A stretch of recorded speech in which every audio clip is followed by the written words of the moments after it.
വിഷ്ണുശാലിനിയുടെ ഇന്നത്തെ എപ്പിസോഡിൽ മോൾക്ക് എന്തെങ്കിലും പ്രത്യേകമായിട്ട് കഴിക്കാൻ ആഗ്രഹമുണ്ടോ എന്ന് ഫാമ പ്രീതിയോട് ചോദിക്കുകയാണ്. അന്നേരം എനിക്ക് സേമിയ പായസം കഴിച്ചാൽ കൊള്ളാമെന്നുണ്ട് എന്ന് പറയുകയാണ്. അതിനെന്താ, ഞാൻ തന്നെ ഉണ്ടാക്കിക്കൊണ്ട് വരാം എന്ന് പറഞ്ഞിട്ട് ഫാമ സന്തോഷത്തോടു കൂടി അങ്ങ് അടുക്കളയിലേക്ക് പോവുകയാണ്. തുടർന്ന് പിള്ളച്ചേട്ടൻ അവിടേക്ക് വരുന്നുണ്ട്. അന്നേരം പിന്നെ രാഘവൻ നായർ പറയുന്നുണ്ട്, ഇന്ന് മോളുടെ വെഡിങ് ആനിവേഴ്സറിയാണ്, ഒരു ഉത്സവം പോലെ നമുക്കിതിന്ന് ആഘോഷിക്കണം എന്നൊക്കെ പറഞ്ഞ് പിള്ളച്ചേട്ടനെ അങ്ങ് വെപ്രാളപ്പെടുത്തുകയാണ് രാഘവൻ നായർ. തുടർന്ന് ശാലിനിയും വിളിച്ചുകൊണ്ട് ഇങ്ങോട്ട് വന്നേ, ഞാനൊരു കാര്യം പറയട്ടെ എന്നും പറഞ്ഞ് പ്രീതി ശാലിനിയും കൂട്ടിക്കൊണ്ട് മുകളിലേക്ക് പോകുന്നുണ്ട്. ഇവരുടെ ഈ സന്തോഷങ്ങളൊന്നും ഒട്ടും സഹിക്കാനാവാതെ നിൽക്കുകയാണ്. ഇതൊക്കെ കണ്ടുകൊണ്ട് സുസ്മിതയും. ഈ സമയത്താണ് റോഡ് ക്രോസ് ചെയ്ത് വരുന്ന രോഹിത്തിനെ ക്ലീറ്റസിൻ്റെ വണ്ടി ഇടിക്കുന്നത്. തുടർന്ന് വണ്ടി ഇടിച്ച് സൈഡിലേക്ക് വീണ രോഹിത് ചാടി എഴുന്നേറ്റ് ക്ലീറ്റസിനോട് ദേഷ്യപ്പെടുകയാണ്. എവിടെ നോക്കിയാണ് വണ്ടി ഓടിക്കുന്നത് എന്നൊക്കെ പറഞ്ഞ്. അന്നേരം മാപ്പാക്കണം സാർ, ഞാൻ വേണമെങ്കിൽ സാറിൻ്റെ കാല് പിടിക്കാം, ഹോസ്പിറ്റലിലേക്ക് കൊണ്ടുപോകാം എന്നൊക്കെ പറയുന്നുണ്ട്. അന്നേരം ബ്രേക്ക് ഇല്ലാത്ത ഈ വണ്ടിയിലാണോ ഹോസ്പിറ്റലിലേക്ക് കൊണ്ടുപോകുന്നത്? എനിക്ക് മോർച്ചറിയിലേക്കല്ല ഹോസ്പിറ്റലിലേക്കാണ് പോകേണ്ടത് എന്ന് പറഞ്ഞിട്ട് രോഹിത് അങ്ങ് അതിലെ വന്നൊരു ഓട്ടോയ്ക്ക് കൈ കാണിച്ച് ജനറൽ ഹോസ്പിറ്റൽ എന്ന് പറഞ്ഞിട്ട് അങ്ങ് പോകുന്നുണ്ട്. ഇതേസമയം ഇടിച്ച് വീഴുമ്പോൾ രോഹിത്തിൻ്റെ കയ്യിൽ നിന്നും ഫോൺ തെറിച്ചു പോകുന്നുണ്ട്. പക്ഷേ രോഹിത് അത് എടുക്കാതെയാണ് പോകുന്നത്. തുടർന്ന് ക്ലീറ്റസും അസിസ്റ്റൻറ്റും കൂടി വണ്ടിയൊക്കെ ഒരുവിധം നിവർത്തി വെച്ചിട്ട് അവർ പോകാനായിട്ട് ശ്രമിക്കുമ്പോൾ അസിസ്റ്റൻറ്റ് താഴെ കിടക്കുന്ന ഫോൺ കാണുന്നുണ്ട്. അന്നേരം അത് എടുക്കുമ്പോൾ വാൾപേപ്പറിൽ ആ രോഹിത്തിൻ്റെ ഫോട്ടോ കണ്ടിട്ട് ക്ലീറ്റസിന് ഇവനോ ഒന്ന് ചോദിക്കുകയാണ്. അന്നേരം അയാളങ്ങ് പോയല്ലോ, ഇനി എന്ത് ചെയ്യുമെന്ന് അസിസ്റ്റൻറ്റ് ചോദിക്കുമ്പോൾ ആവശ്യക്കാരനാണെങ്കിൽ തിരക്കി വരും, നീ ഇത് കയ്യിൽ വെച്ചോ എന്ന് പറഞ്ഞിട്ട് അസിസ്റ്റൻറ്റിൻ്റെ കയ്യിൽ ക്ലീറ്റസ് ഫോൺ കൊടുക്കുകയാണ്. എന്നിട്ട് അവർ രണ്ടുപേരും കൂടി സത്യഭാമയുടെ വീട്ടിലേക്ക് പുറപ്പെടുന്നു. ഇതേസമയം അടുക്കളയിൽ നിന്ന് സത്യഭാമ പായസം ഉണ്ടാക്കുമ്പോഴത്തേക്ക് ശാലിനി അടുക്കളയിലേക്ക് ചെല്ലുന്നുണ്ട്. അന്നേരം ഇവിടെ വെച്ചിരുന്ന സേമി എവിടെയെന്നും പറഞ്ഞ് ചുറ്റുമൊക്കെ ഭാമ നോക്കുന്നുണ്ട്. അന്നേരം ശാലിനി പുറകെ നിൽക്കുന്നത് കണ്ട് എന്താണെന്ന് ചോദിക്കുന്നുണ്ട്. അല്ല, എന്തെങ്കിലും സഹായം വേണമെങ്കിൽ എന്ന് ശാലിനി പതിയെ പറയുകയാണ്. അന്നേരം എനിക്കൊരു സഹായവും വേണ്ട, നിന്നെ ഇങ്ങോട്ട് ആരും വിളിച്ചില്ലല്ലോ, പൊയ്ക്കോ എന്ന് പറയുന്നുണ്ട്. പക്ഷെ ശാലിനി പോകാതെ സാധനങ്ങൾ വല്ലതും വേണമെങ്കിൽ എടുത്തു തരാം എന്ന് പറയുന്നുണ്ട്. ആ ശരി, എങ്കിൽ എടുക്ക് എന്ന് ഭാമ പറയുകയാണ്. തുടർന്ന് പായസത്തിനുള്ള സേമിയയും അണ്ടിപ്പരിപ്പും മുന്തിരിങ്ങ തുടങ്ങിയ സാധനങ്ങളെല്ലാം എടുത്ത് വച്ചിട്ട് ദാ എല്ലാം ഉണ്ട് എന്ന് ശാലിനി പറയുന്നുണ്ട്. ശരി, ഇനി നീ പൊയ്ക്കോ എന്നും പറഞ്ഞ് ശാലിനി അങ്ങ് പറഞ്ഞു വിടുകയാണ് ഭാമ. തുടർന്ന് ശാലിനി പോയ ശേഷം അവൾ എന്നെ പഠിപ്പിക്കാൻ വന്നിരിക്കുന്നു എന്നും പറഞ്ഞിട്ട് വീണ്ടും പായസം ഉണ്ടാക്കുന്ന തിരക്കിലാണ് സത്യഭാമ. ഇതേസമയം വിഷ്ണുവും പ്രീതിയും പിള്ളച്ചേട്ടനും പൊന്നിയും ഒക്കെ ചേർന്ന് അവിടെ ബലൂണൊക്കെ കെട്ടി ആനിവേഴ്സറി ആഘോഷിക്കാനുള്ള സെറ്റപ്പൊക്കെ ഉണ്ടാക്കുന്ന ഒരു ശ്രമത്തിലാണ്. ഇതേ സമയത്താണ് ശാലിനിയും അവിടേക്ക് വരുന്നത്. അന്നേരം ആഹാ കൊള്ളാമല്ലോ, നന്നായിരിക്കുന്നു എന്ന് ശാലിനി കണ്ടിട്ട് പറയുന്നുണ്ട്. അന്നേരം വിഷ്ണുവേട്ടൻ്റെ ഉള്ളിലൊരു കലാകാരനുണ്ട് ശാലിനി എന്ന് പ്രീതി പറയുകയാണ്. അന്നേരം രാഘവൻ നായർ അത് ചേർത്ത് പിടിച്ച് പറയുന്നുണ്ട്, അവൻ്റെ കലയെക്കുറിച്ചൊന്നും പറയണ്ട, കുഞ്ഞായിരിക്കുമ്പോൾ ചുവര് മുഴുവൻ കുത്തി വരച്ചിട്ടുണ്ട്, പിന്നെ പെയിൻ്റ് അടിച്ചിട്ടാണ് അത് മാറ്റിയത്. അന്നേരം ശാലിനി പറയുകയാണ്, ഭാഗ്യം, അതിന് വേണ്ടിയെങ്കിലും ഈ പേനയും പെൻസിലും ഒന്ന് കൈ കൊണ്ടെടുത്തല്ലോ എന്ന്. അന്നേരം ഒന്ന് പിണക്കം കാണിക്കുന്നുണ്ട് വിഷ്ണു. തുടർന്ന് വിഷ്ണുവിൻ്റെ സ്കൂളിലെ വികൃതികളെ പറ്റിയൊക്കെ രാഘവൻ നായർ പറയുന്നുണ്ട്. അന്നേരം കണക്ക് മാഷിൻ്റെ മൂട്ടിൽ ഏറുപടക്കം വെച്ച് പൊട്ടിച്ച കഥയൊക്കെ ഞാൻ കേട്ടിട്ടുണ്ടെന്ന് ശാലിനി പറയുകയാണ്. അതെ, എന്തായാലും ആ സ്കൂളുള്ളിടത്തോളം കാലം ഇവൻ്റെ പേര് ഓർമ്മിക്കുമെന്ന് രാഘവൻ നായർ പറയുകയാണ്. അന്നേരം അയ്യോ അച്ഛാ പറയല്ലേ എന്നൊക്കെ വിഷ്ണു കണ്ണ് കാണിക്കുന്നുണ്ട്.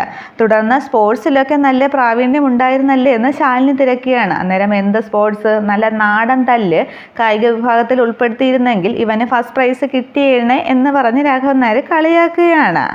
പിന്നെ ആ സ്കൂൾ ഉള്ളിടത്തോളം കാലം എൻ്റെ പേരും അവർ ഓർമ്മിക്കുമെന്ന് പറയുകയാണ്. അന്നേരം അതെങ്ങനെയെന്ന് ശാലിനി ചോദിക്കുന്നുണ്ട്. അന്നേരം ഒരു ദിവസം മുഴുവൻ ഒരു ടീച്ചർ ഇവനെ എഴുന്നേൽപ്പിച്ച് നിർത്തിയതിന് അവരുടെ പടം കരി കൊണ്ട് വരച്ചിവൻ ഓഡിറ്റോറിയത്തിൽ വച്ചു. അന്നേരം അതിനാണ് എന്നെ ഓർമ്മിക്കുന്നതെന്ന് രാഘവൻ നായർ പറയുകയാണ്. അന്നേരം ശാലിനി ചോദിക്കുന്നുണ്ട്, ആ പടം വരച്ചു വെച്ചത് എന്തിനാണ് അച്ഛൻ്റെ പേര് ഓർമ്മിക്കുന്നതെന്ന്. അന്നേരം ആ സ്കൂൾ മുഴുവൻ എനിക്ക് പെയിൻ്റ് അടിച്ച് കൊടുക്കേണ്ടി വന്നില്ലേ, അപ്പോൾ പിന്നെ എന്നെ ഓർക്കില്ലേ എന്ന് രാഘവൻ നായർ ചിരിച്ചു പറയുകയാണ്. അന്നേരം വിഷ്ണു പറയണം, അതെ, സ്കൂൾ മൊത്തം ഒന്നും പെയിൻ്റ് അടിച്ചില്ല, ഒരു 1000 പേർക്ക് ഇരിക്കാവുന്ന ഒരു ചെറിയ ഓഡിറ്റോറിയം അത്രയേ ഉള്ളൂ എന്നും പറഞ്ഞ് വിഷ്ണു അങ്ങ് തടി തപ്പാൻ ശ്രമിക്കുന്നുണ്ട് അവിടെ നിന്ന്. ഈ സന്തോഷ വർത്തമാനവും ചിരിയും ഒക്കെ മുകളിൽ നിന്ന് കാണുന്ന സുസ്മിത വലിയ സന്തോഷത്തിലാണല്ലോ എല്ലാവരും, ഇതിങ്ങനെ വിട്ടാൽ ശരിയാകില്ല, എന്തു പണി ഒപ്പിക്കും എന്ന് ചിന്തിച്ച് മുകളിൽ നിന്ന് സുസ്മിത നിൽക്കുന്നുണ്ട്. ഇതേസമയം ശാലിനി പ്രീതിയോട് ചോദിക്കുന്നുണ്ട്, അല്ല അർജുനേട്ടൻ എങ്ങനെയായിരുന്നു സ്കൂളിൽ സ്വഭാവമൊക്കെ എന്ന്. അന്നേരം പ്രീതി പറയുകയാണ്, വിഷ്ണുവേട്ടൻ്റെ വേറൊരു ടൈപ്പ് തന്നെയായിരുന്നു, ക്ലാസ്സിൽ കയറാറേയില്ല, ആളിന് കൊടി പിടിക്കാൻ തന്നെ സമയം തികയില്ലായിരുന്നു എന്ന്. ഈ സമയത്താണ് കേക്കുമായിട്ട് അർജുൻ അവിടേക്ക് വരുന്നത്. എന്നെപ്പറ്റി എന്തോ പരദൂഷണമാണല്ലോ എന്നും പറഞ്ഞ് അർജുൻ അവരുടെ അടുത്തേക്ക് വരികയാണ്.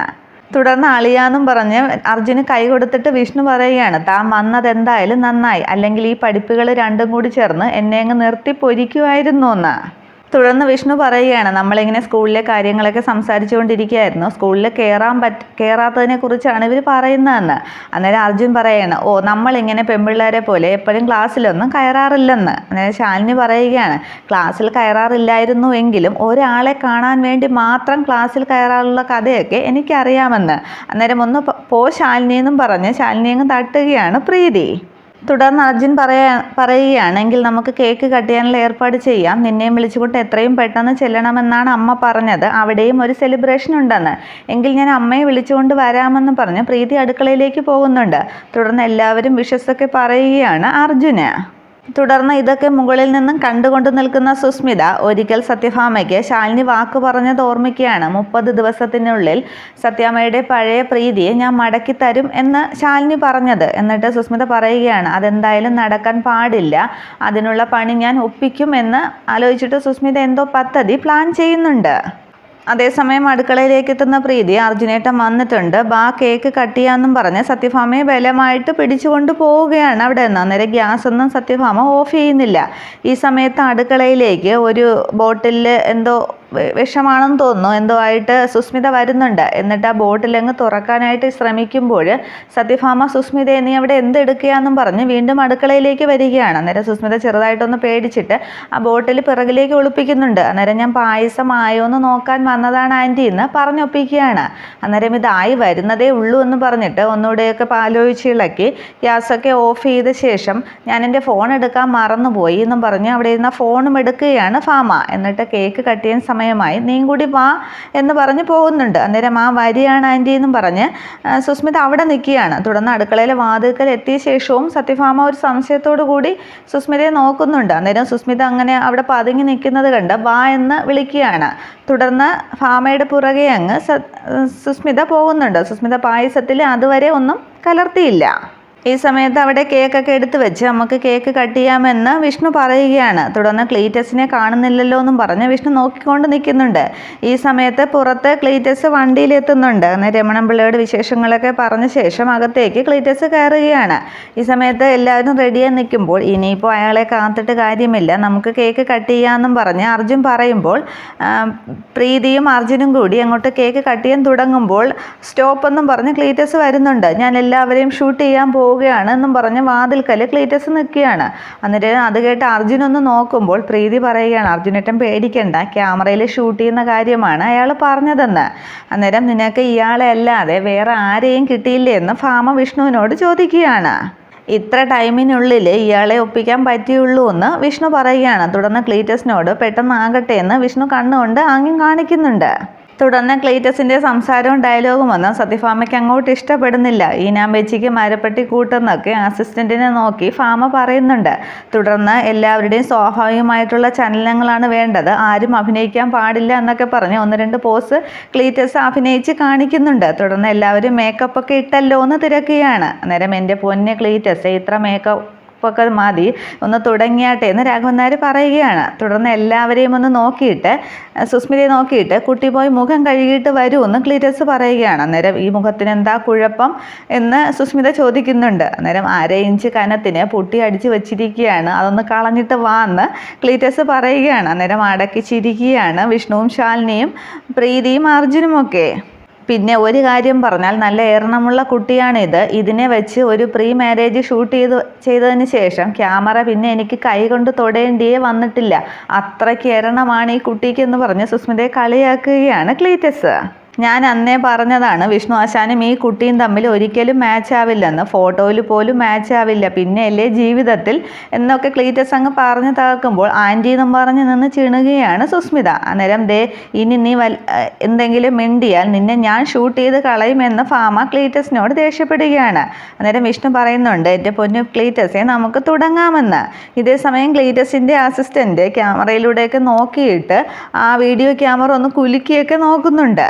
തുടർന്ന് തുടങ്ങാമെന്ന് പറഞ്ഞ് എല്ലാവരുടെയും ഒക്കെ ശ്രദ്ധ കേക്കിലേക്കും ആഘോഷങ്ങളിലേക്കും ഒക്കെ മാറുമ്പോൾ സുസ്മിത പതിയെ അടുക്കളയിലേക്ക് പോയിട്ട് ആ ബോട്ടിലുമായിട്ട് പായസത്തിൻ്റെ അടുക്കൽ നിൽക്കുകയാണ്. ഇത്രയുമാണ് പുതിയ എപ്പിസോഡ്. Okay, thank